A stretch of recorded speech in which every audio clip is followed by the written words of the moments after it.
ayan, mataas na ang araw. 7:30 pa lang pero napakataas ng araw dito sa Lebanon. Ayan, ito yung aking background. Medyo ma-fog.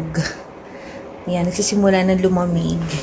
So, ang weather dito ngayon is pabago-bago but we are expecting rains starting today.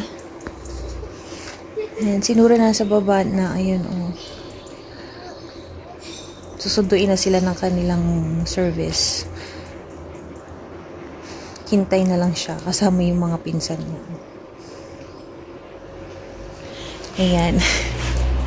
Tayo naman matutulog muna tayo pag alis ni Nora. Kasi nahihirapan na akong matulog sa gabi. Parang muna tayo sandali. Nahihirapan na ako na matulog sa gabi. Yung humanap ba ng pwesto. Kaya pag kahit umaga pag may time na maramdaman ko na talagang inaantok ako, pumipikit ako, talagang tinutulog ko. Ay. Malakas na rin akong hingalin kasi nga lumalaki na si baby at mataas pa siya. Kaya naiipit ang ating lungs.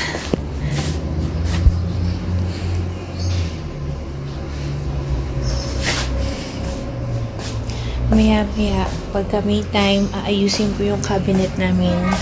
Dahil yung mga pang winter clothes, inilabas ko na. Ilalagay ko na lang yung ihahanger ko na lang siya kasi yung iba, yung mga pang summer, natupi ko na. Kaya ipapalit ko na yung mga pang winter naman. Yan, at dahil pumasok na si Papa, ayusin na natin yung closet niya. Meron akong ibang mga damit din na pang winter na nandito, pero I'm not sure kung magagamit ko siya ngayon this time dahil nga yung size ko is lumaki. So, tara, samahan niyo ako.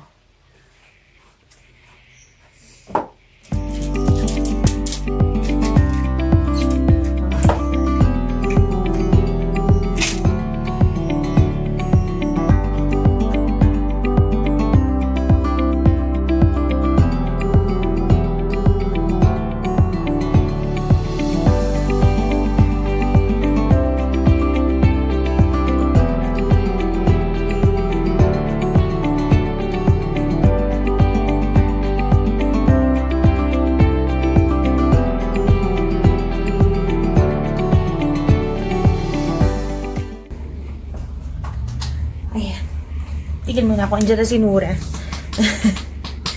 Hi, baby! Welcome back! Ay, naku talagang pinagdidiskitahan niyo yung mga yung mga dahon. Oh. Halika na. Yay! What is that? Naku po! Ayan. Tapos ko na siyang pakainin. Ayan, sa sideline muna. Sasaglitan ko lang itong ginagawa ko. Onesies. Para sa ating pass out. I just get one. Diba?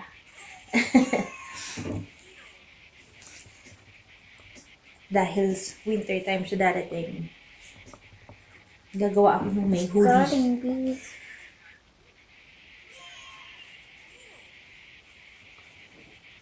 Malapit ko na siya matapos. Tapos lalagyan ko na lang siya ng buttons dito.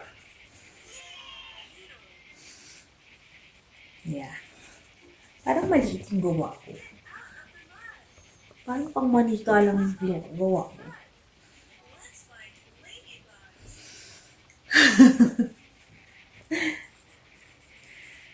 Ito yung pinagkakabisihan ko ngayon. Tapos, pagkatapos nito, ang kay Nora naman ang gagawin ko. Para terno sila yung baby natin, di ba? Delicious!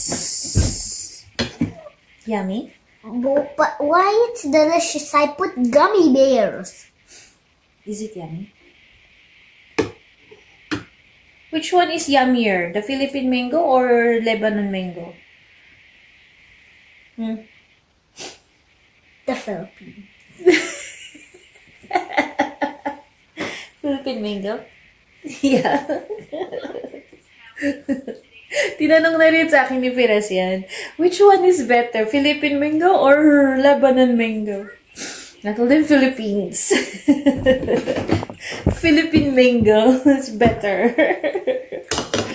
Hindi pa na... It's Philippine mango. Sabi ko sa kanya, nung pumunta siya sa Pilipinas, hindi panahon ng mango, pero masarap na.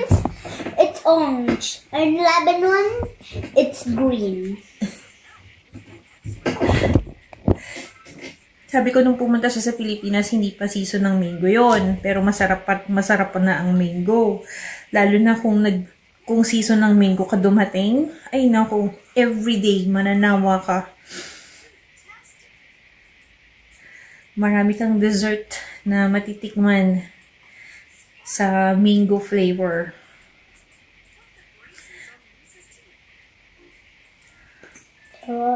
Tsaka yung Indian mango. Naku, hindi niya natikman pa. Mahilig pa naman siya sa maaasim. Maasim na prutas.